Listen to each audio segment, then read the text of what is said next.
एक बाप नहीं चाहता उसका बच्चा गलत दिशा की ओर जाए और बाद में दुख भोगे। लेकिन परमेश्वर के वचन में यह लिखा है कि जब परमेश्वर ने आदम और हवा को बनाया तो परमेश्वर ने कहा आदम और हवा मेरे साथ संगति करेंगे और मैं आदम और हवा के लिए सारी ब्लेसिंग्स को बना चुका हूं। दोस्तों, आप सभी के बीच में एक ऐसा वीडियो को मैं लेकर आया जिसे आप देख के बहुत हैरान हो जाएंगे कि कितना अद्भुत बात जो है इस वीडियो के अंदर आप लोगों को सुनने के लिए मिलने वाला है। तो आप इस वीडियो को पूरा ज़रूर देखें, आप हैरान हो जाएंगे कितना अद्भुत बात इस वीडियो के अंदर कहा गया है। आप इस वीडियो को आगे देख सकते हैं। खुशी है ना, उस हिसाब से बोलना।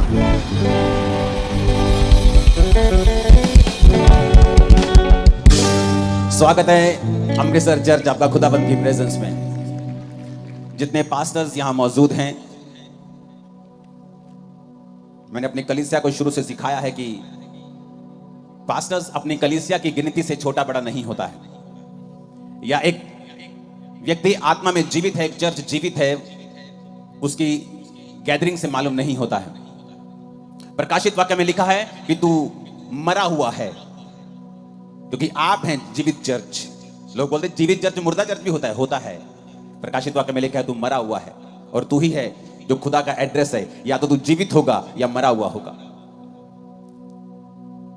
मैं जिस कलीसिया से आया हूं वहां 35 लोग हुआ करते थे, लेकिन वो जीवित कलीसिया थी। जिस पास्टर ने मुझे बैप्टिज्म दिया है उसके चर्च में 60-65 लोग से ज्यादा लोग नहीं आते थे, लेकिन वो जीवित चर्च थी।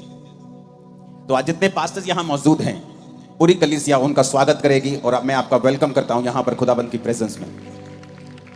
और खुदाबंद आपको और आदर दे, आपको और इज्जत दे और आपकी सेवकाई को बढ़ाए। अपने हाथों को उठा के पवित्र आत्मा से कहो, आज जो कुछ मैं सुनने जा रहा हूं, इसको टिप बंद कर दो। अपनी कारीगरी करना प्लीज, उनको बोलो जाके, उनको समझ नहीं आ रहा है। उठाओ अपने हाथों को, कहो पवित्र आत्मा आज जो कुछ मैं सुनूं मैं फलों को लेके आऊं। फिर से कहो ऊंची आवाज में, प्रभु यीशु मसीह के नाम में हम मांगते हैं। खुदाबंद के लिए जितनी हाथों में ताकत है तारीफ कर दो एक बार।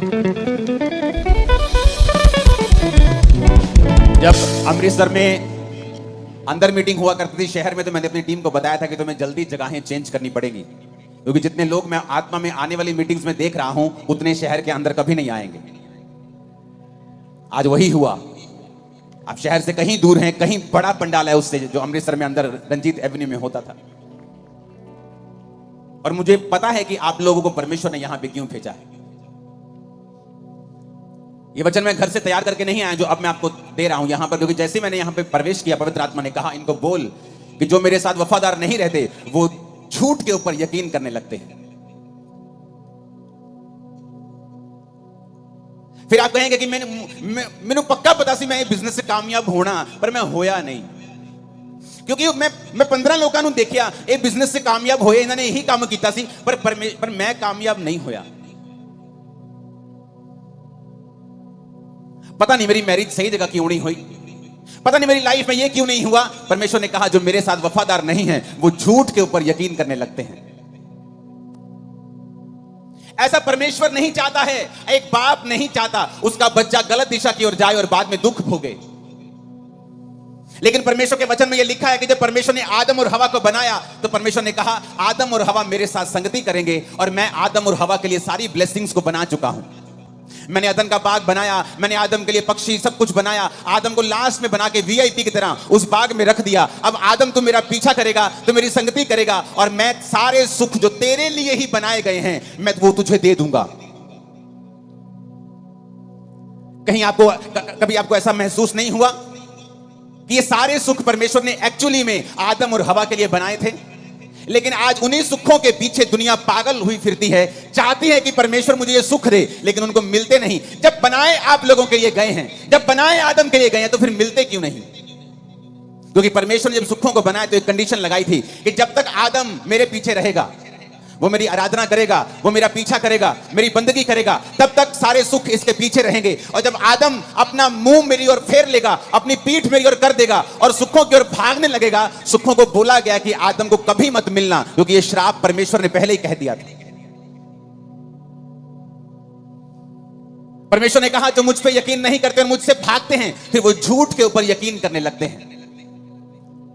फिर एक दिन उस बिजनेस का कोलैप्स होना लाजमी है, उस मैरिज का कोलैप्स होना लाजमी है, उस घर का कोलैप्स होना, गिरना लाजमी है, दुखों का आना फिर लाजमी है, क्योंकि हमने परमेश्वर की ओर जो फेस करना था, अपनी पीठ परमेश्वर की ओर कर ली है और परमेश्वर से विमुख हो गए हैं। अरे हमें तो रोज परमेश्वर की संगति करने के लिए बनाया गया है, लेकिन हम संडे भी खुदाबंद के घर में नहीं जा पा रहे हैं। हमें हफ्ते में 2 दिन जाना ऐसा लगता है कि नहीं, ये तो बिब्लिकली नहीं है हफ्ते में 2 दिन चर्च जाना। संडे जाके भी कुछ लोग एहसान करते हैं और कुछ लोग संडे भी नहीं जाते हैं। जिस आदम को रोज परमेश्वर की संगति में रहने के लिए बनाया गया, वो आदम परमेश्वर से विमुख होकर बाकी वो सारे काम कर रहा है उन्हीं सुखों को पाने के लिए जो परमेश्वर ने आप लोगों के लिए ही बनाए हैं, लेकिन वो आपको मिल नहीं रहे। प्रभु यीशु मसीह के नाम में जय मसीह की। आपने इस वीडियो को यहाँ तक देखा है तो इस वीडियो को आप पूरा भी ज़रूर देख के जाइए। आपने अभी एक वीडियो क्लिप देखा जो ये मीटिंग अंजलाना का है, जहाँ पे अपोस्टल अंकुर नरुला जी का एक बहुत बड़ा एक क्रूसेड था, जिससे आप लोगों को पता ही होगा। और इतने सारे लोग उस मीटिंग के अंदर में इकट्ठा थे कि रिकॉर्ड तोड़ा गया था। इतना पासिंग थ्रू लोग वहाँ पे परमेश्वर की महिमा के लिए और परमेश्वर की उपस्थिति को वहाँ पे अनुभव करने के लिए आए हुए थे। और आप अगर सच में पंजाब से होंगे तो आप ज़रूर इस वाला क्रूसेड में आप ज़रूर भाग लिए होंगे, लेकिन जितने भी लोगों ने नहीं लिया है, हो सकता है आप ऑनलाइन में देखे होंगे।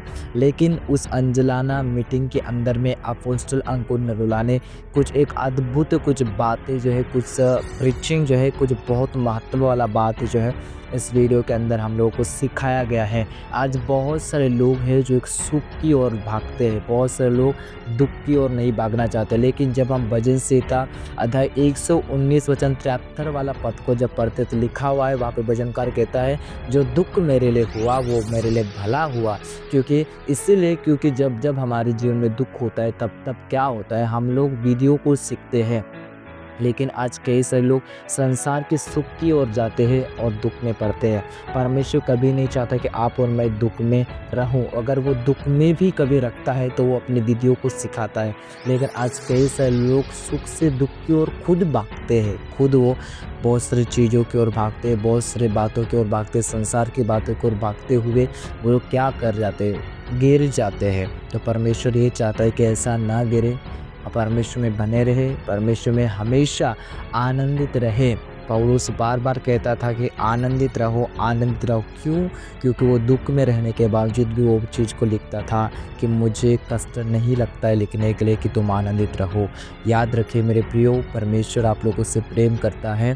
परमेश्वर आपको बहुत आशीष दे इस वीडियो के द्वारा। इस वीडियो को ज़रूर और लोगों के पास शेयर करें, और ताकि और भी व्यक्तियों का ज़िंदगी में परमेश्वर के सुख आनंद आने पाए। प्रभु आप लोगों को आशीष दे।